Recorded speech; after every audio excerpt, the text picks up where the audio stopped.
신명기 29장 22절에서 29절 말씀입니다.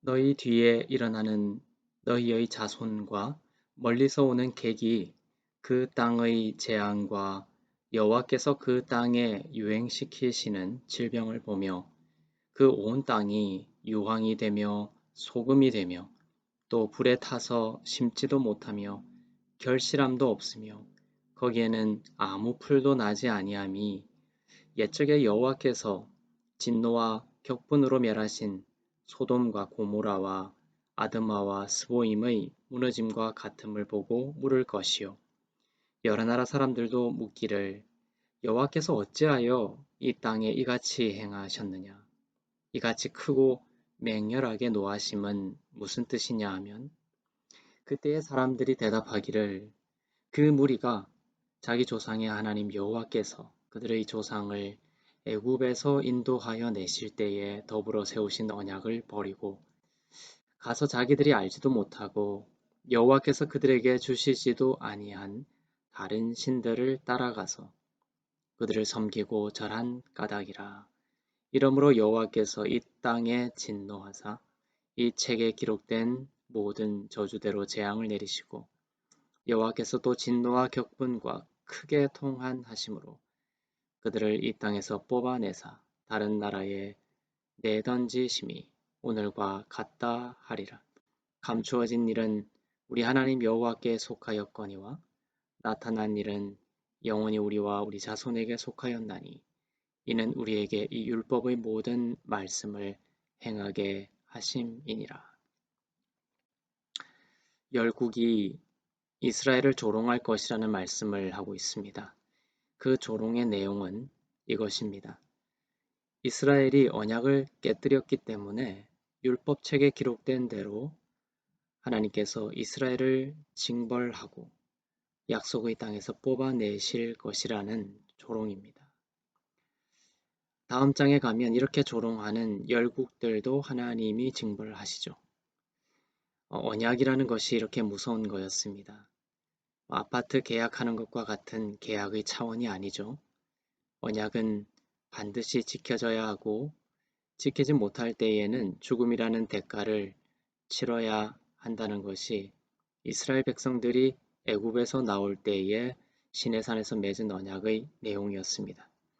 이것이 옛 언약입니다. 이스라엘은 샘플입니다. 온 인류를 대표하여 이스라엘이 선택되어져서 첫사람 아담의 죄로 인해 언약을 하나님이 요구하시는 수준으로 지켜낼 수 없는 인간의 어두운 실존과 옛 언약의 무능함을 폭로시키시는 것입니다. 이스라엘뿐만 아니라 하나님께서 택하신 백성들은 누구든지 이제 이 옛 언약을 기초로 하여 하나님께 나아가는 것이 아니라 이제는 새 언약을 기초로 하나님 앞에 나아가도록 만드셨습니다. 하나님께서 독생하신 하나님의 아들 예수 그리스도를 우리를 위해 보내주셔서 그것이 가능해졌습니다. 이제는 믿음으로 가능해졌습니다. 옛 언약이 그냥 없어진 것이 아닙니다. 그냥 폐기될 수 없는 것이었습니다. 거룩한 율법이기 때문입니다. 두 가지가 필요했습니다. 하나는 옛 언약 아래에서 거룩한 율법을 지키지 못해 죽어야 하는 인류의 그 모든 죄를 대신 지고 예수께서 십자가의 죽으심으로 값을 치르시는 것입니다.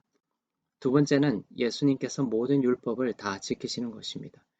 이 두 가지로 인해 예수 그리스도는 율법의 마침이 되셨습니다. 첫째 것이 죄사함이요 두 번째 것이 의롭게 하심입니다.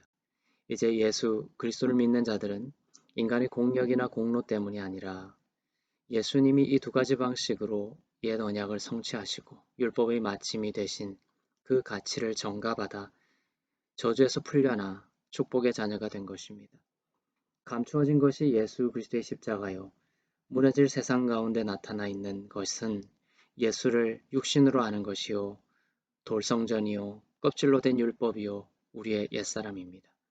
이 감추어진 것, 예수님의 십자가가 2000년 전 드러나시어 우리를 진노에서 용납으로 저주에서 축복으로 흔들리는 시내산에서 흔들리지 않는 시내산으로 옮기셨습니다. 율법을 행함으로가 아니라 예수 그리스도의 은혜의 복음을 듣고 믿음으로 아브라함의 상속자가 되게 하시고 성령으로 큰 권세와 권능을 우리에게 허락하신 새 언약의 시대를 여러분은 살아가고 있습니다. 새 언약 아래에서 의로운 자로 또한 사랑받는 자로서의 믿음으로 옛사람의 구습을 다스리고 새 생명 가운데 사는 하루가 되시기를 주님의 이름으로 축원합니다.